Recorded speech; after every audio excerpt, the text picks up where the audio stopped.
go. Hustle hard, hustle every single day. I'll be making moves till I'm buried in my grave. To the system, I don't wanna be a slave. I've been doing shit my way, or the highway. We may have democracy or we may have wealth concentrated in the hands of a few, but we can't have both. Louis Brandeis, The Prosperity Illusion. They tell us the economy is booming. GDP is growing. Corporate profits are through the roof. The stock market hits record highs month after month. News anchors smile while pointing at graphs that curve ever upward. But if you look around in our communities, really look, you won't see prosperity. You see closed schools, underfunded clinics, gig jobs without benefits, rent that eats half a paycheck, and elders rationing medicine. There is a deep disconnect between the stories told about the American economy and the lived reality of Black communities across this country. The system boasts about its success, but it is success built on our exclusion. Built on a lie that if you work hard and follow the rules, you will get ahead. That lie sustained America for decades, but the mask is slipping. And in that void of faith, figures like Donald Trump rise. The system is working exactly as designed. Donald Trump is not a political accident. He is the logical consequence of decades of rising inequality. As Robert Reich put it, Trump is the culmination of decades and decades in which we have not kept our eye on the switch. America's economy has produced massive growth since the 1980s, but the rewards of that growth have flowed almost entirely to the top. The bottom 50% of Americans have seen their real wages stagnate. In Black communities, these outcomes are even more severe because we were already locked out of the economic promise. We must make this plain. This economy has grown by siphoning off our labor while denying us ownership. It profits off our pain and marketizes our misery. It builds wealth for the few by ensuring instability for the many. The social contract, that promise that hard work leads to a better life, never applied equally to Black people. But by the 1980s, it began breaking down for white workers too. And when the 2008 financial crisis hit, it became undeniable. The banks got bailed out. Homeowners got foreclosed on. Executives got bonuses. Families got evicted. That crisis revealed the truth. This system protects capital, not people. When the mask slips, fascism follows.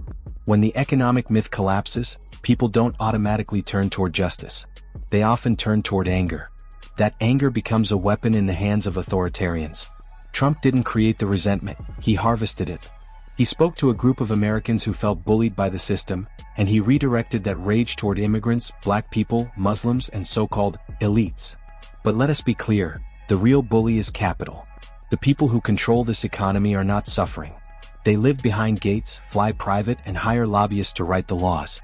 They ensure the police are well armed and the poor are always one step away from criminalization. This is the architecture of modern capitalism, a system that rewards the few and disciplines the rest.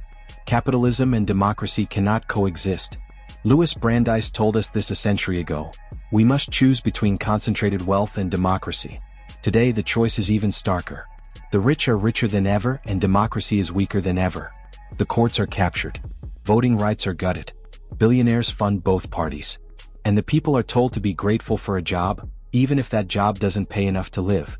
If democracy means the ability to shape the world we live in, then we do not live in one. And this is why BIT matters. BIT is not a dream, it is a necessity. The Black Infrastructure Trust, BIT, is not just a project. It is a response to crisis. It is a model for survival, dignity, and eventually liberation. BIT understands that. We cannot wait for the state to care for us. We cannot rely on corporations to deliver justice. We cannot put our children's future in the hands of people who profit from their poverty. BIT is communalism in action. It is the practice of pooling resources, protecting one another, and building structures where we make the rules. It is a refusal to participate in a system that only works when we are suffering. Where capitalism demands exploitation, BIT builds equity. Where authoritarianism demands obedience, BIT cultivates cooperation. Where the state fails to provide, BIT invests in each other. This is not charity. It is not a side project. It is infrastructure for Black survival in a time of collapse. What we build now determines what survives later. The crisis is not coming. It is here. And it will deepen. Our people cannot afford to believe in the myths of capitalism any longer. We must build what we need to live. That includes land trusts, co-ops, credit unions, housing initiatives, childcare networks, educational pods, food security systems, and everything else that people need to survive. BIT is our answer. In the face of authoritarianism and predatory capitalism, We choose communalism. We choose each other. And we choose to build now while we still can.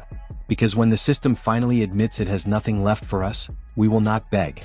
We will already have what we need. I'm not looking for clicks. I'm looking for commitment. Because the truth is, the time for performative outrage is over. What I'm here to do is connect with the ones ready to move, ready to think differently, build differently, and live free on our own terms. This is about one thing: liberation under Black management. Until the next episode, stay sharp, stay building, and stay Black on purpose.